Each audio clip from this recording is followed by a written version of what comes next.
मेरे बुनियादी हकूक छीनते रहे, डाका मारते रहे, फांसी वाला फंदा डाल रहे हैं हवालात में, फांसी वाला फंदा, फांसी वाला फंदा। वो पीएम का प्रोटोकॉल ले रही है, ये आइन तोड़ रही है। ब्लू बुक एक्ट उसके मुताबिक हर एक का प्रोटोकॉल है।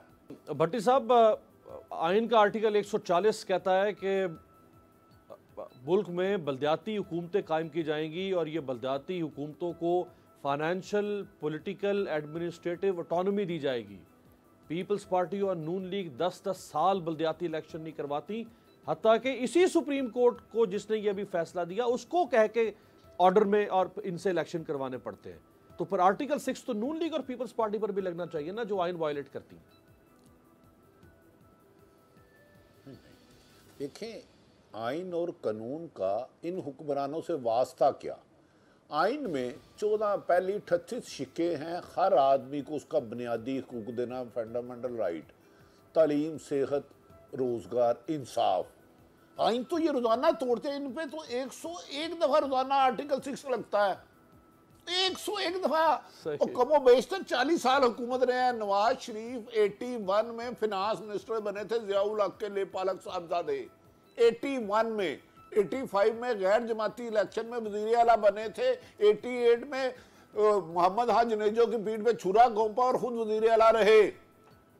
वो इन्होंने तो मुझे अमीर अब्बास को, साबर शाह को साफ पानी नहीं दिया, आपके कैमरामैन को, मुझे तालीम नहीं दी, रोटी नहीं दी, मेरे बुनियादी हकूक छीनते रहे, डाका मारते रहे। इन्होंने तो हमें इंसाफ नहीं दिया। आर्टिकल 6 इन पे लगता है। आर्टिकल 6 ये है कि अगर आप सरकारी अदारों को आइन और कानून के बरखिलाफ नाजायज तरीके से वो किसी भी शहरी का हुकूक सलब करता है तो वो आइन का गद्दार है। तो सरकारी मशीनरी इनकी आइन की आर्टिकल 6 लगता है, जो अख्तियारात से तजावज करके मीर बास पे, आरब ईद भट्टी पे, साबर शाकिर पे झूठे पर्चे दर्ज कर रहे हैं। उनको फांसी वाला फंदा डाल रहे हैं हवालात में, फांसी वाला फंदा, फांसी वाला फंदा। वो ये आर्टिकल 6, उन्हें क्या पता हुकूमत?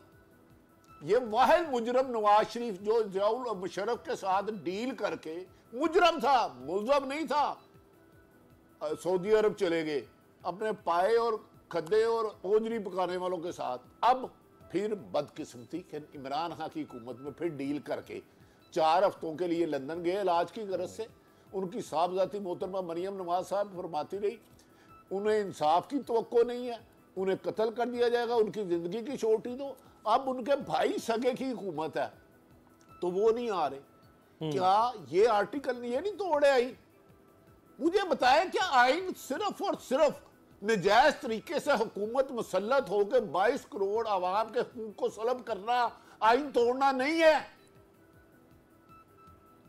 मेरे पास ये आइन पे भी इनके साथ मेरी डिस्कशन करा दे। मैं बताता हूँ, ये जो आज जो एक मुल्ज़िमा है मोहतरमा मरियम नवाज साहबा, नहायत काबिल एहतराम मुजरम, वो पीएम का प्रोटोकॉल ले रही है, ये आइन तोड़ रही है। ब्लू बुक एक्ट उसके मुताबिक हर एक का प्रोटोकॉल है।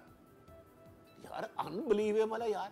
हम गद्दार हो गए, हम मुल्क दुश्मन हो गए, जो इसकी अपनी माँ बाप की कब्रें यहाँ, ना हमारा बिजनेस लंदन, दुबई, अमेरिका, ना हमारे बच्चे, ना हमारा कारोबार, ना प्रॉपर्टी। यार क्या सितम ज़रीफ़ी है। अमीर अब्बास साहब, मैं माफ़ी चाहता हूँ, मैं कहना तो बहुत कुछ चाह रहा हूँ, मैंने बहुत अपने आप को रोका हुआ, क्योंकि आजकल ये वैशी हो चुके हैं कुछ लोग। ये सहाफत पर कदगन नहीं लगा रहे, मैं कह रहा हूँ सहाफत पर कुचल रहे हैं हमें पांव तले। मत करें ये जुल्म, आखिरी हद तक ना जाएं, रेड लाइन क्रॉस ना करें। हम मिन्नते कर रहे हैं इनसे, हुक्मरानों से, बस करो यार, टू मच मत लगाओ दीवार से, वरना हमारे पास कहने के लिए भी है, एविडेंस भी है और अल्लाह के हुक्म से साबित भी करेंगे। सब्सक्राइब करें और बेल दबाएं ताकि कोई खबर रह न जाए।